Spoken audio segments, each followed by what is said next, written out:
नमस्कार मित्रों, मैं पूजा अपने YouTube चैनल पर आज सबका हार्दिक स्वागत करती हूँ। आज मैं लेकर आई हूँ कार्तिक मास की कई कथाएं, जिसमें पहली कथा आपको सुनाने जा रही हूँ विनायक जी की कथा, यानी कि गणेश जी की कथा। तो आइए सुनते हैं। एक बुढ़िया माई थी, मिट्टी के गणेश जी की पूजा करती थी। रोज बनाए रोज गल जाए। एक सेठ का मकान बन रहा था।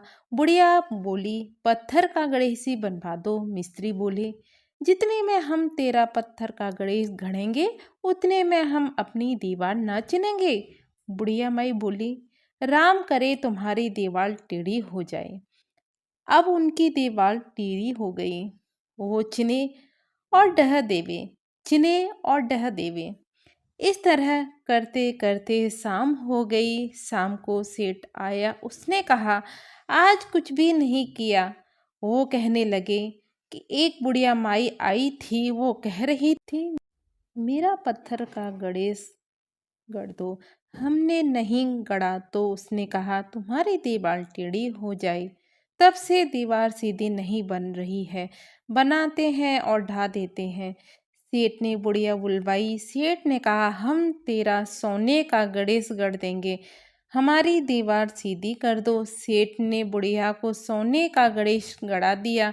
सेठ की दीवार सीधी हो गई। जैसे सेठ की दीवार सीधी की वैसे ही सबकी करना है। गजानन महाराज। अब सुनाने जा रही हूँ आपको कार्तिक स्नान की कहानी। दो सास बहुएं थीं। कार्तिक मास आया तो सास बोली, मैं कार्तिक स्नान के लिए तीर्थ जाना चाहती हूँ। बहू बोली, मैं भी चलूंगी। सास बोली, तू अभी छोटी है, अभी मुझे जाने दे।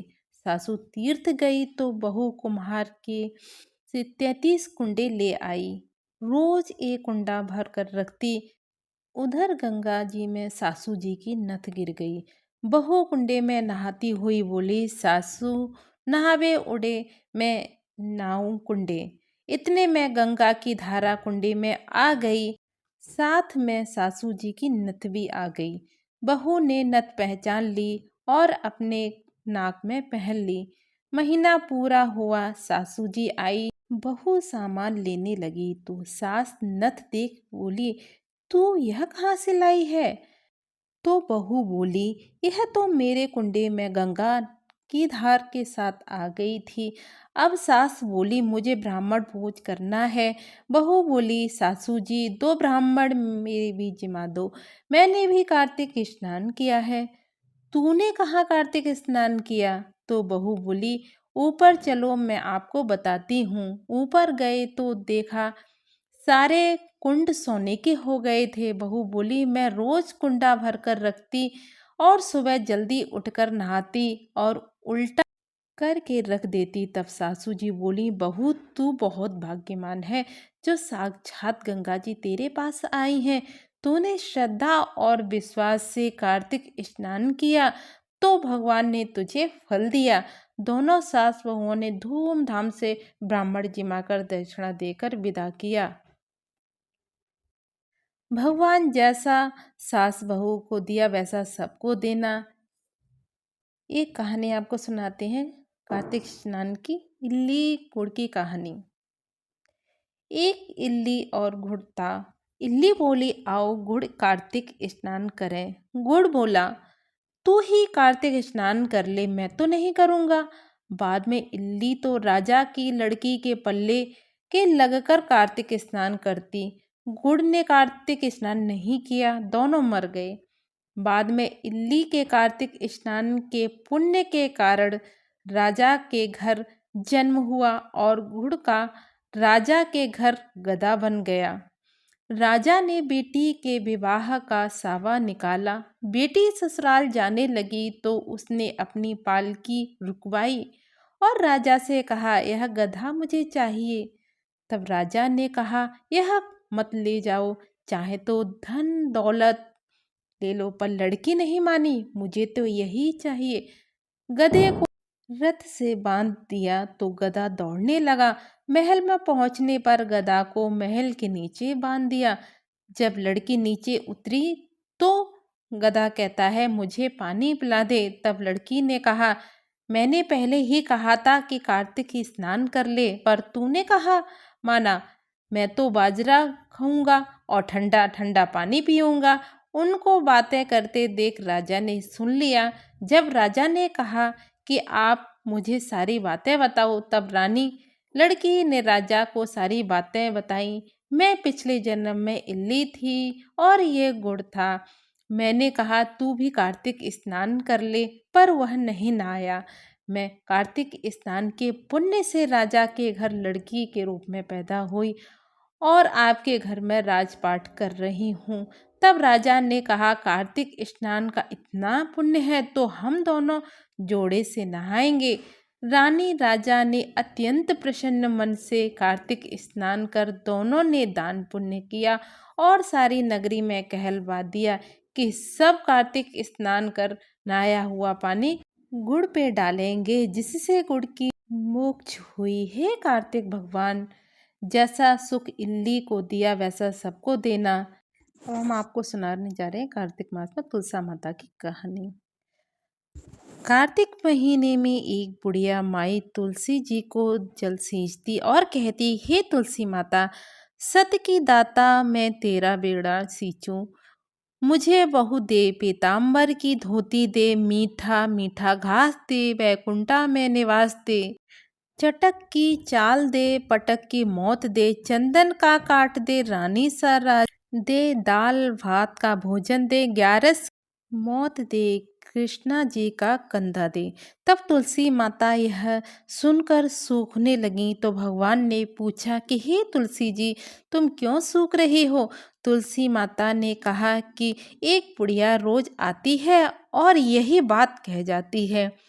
मैं सब बात को पूरा कर दूंगी, लेकिन कृष्ण जी का कंधा कहाँ से लेकर आऊंगी? तो भगवान बोले, जब वो मरेगी तो मैं अपने आप कंधा दे आऊंगा, तू बुढ़िया माई से कह देना। बाद में बुढ़िया माई मर गई। सब लोग आ गए। जब माई को ले जाने लगे तो वह किसी से न उठी। तब भगवान एक 12 वर्ष के बालक का रूप धारण करके आए। बालक ने कहा, मैं कान में एक बात कहूँगा तो बुढ़िया माई उठ जाएगी। बालक ने कान में कहा, बुढ़िया माई मन की निकाल ले, पीताम्बर की धोती ले, मीठा मीठा घास ले, वैकुंठा का वास ले, चटक की चल ले, पटक की मौत ले, कृष्ण जी का कांधा ले। यह सुनकर बुढ़िया माई हल्की हो गई। भगवान ने कंधा दिया और बुढ़िया माई को मुक्ति मिल गई। हे तुलसी माता, जैसे बुढ़िया माई को मुक्ति मिली वैसे ही सबको देना। जय माँ तुलसी। लपसी और तपसी की कहानी। लपसी था, एक तपसी था। तपसी तो भगवान की तपस्या करता था और लपसी सवा शेर की लपसी बनाकर उसका भोग लगाकर जीम लेता। एक दिन दोनों लड़ने लगे। लपसी बोला, मैं बड़ा। तपसी बोला, मैं बड़ा।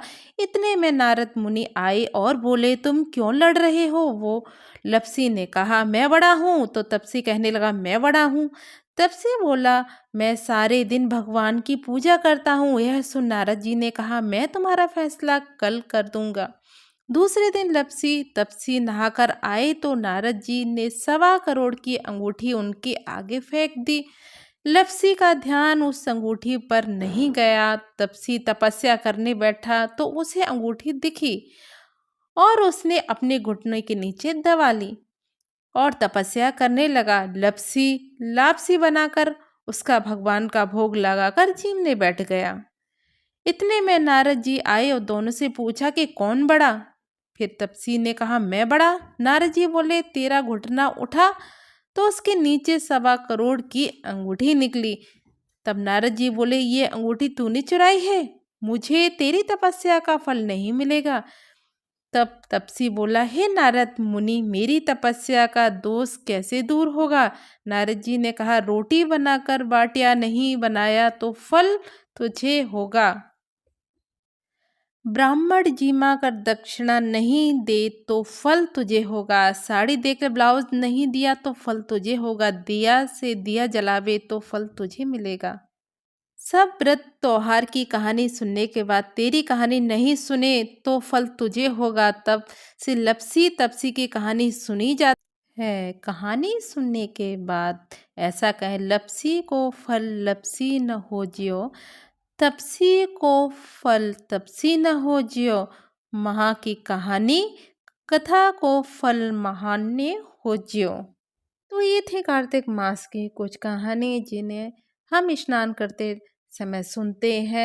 तो आप मेरी वीडियो को लाइक करें, चैनल को सब्सक्राइब करें और ज़्यादा से ज़्यादा प्लीज़ शेयर करें। हर हर महादेव, हर हर महादेव, हर हर महादेव।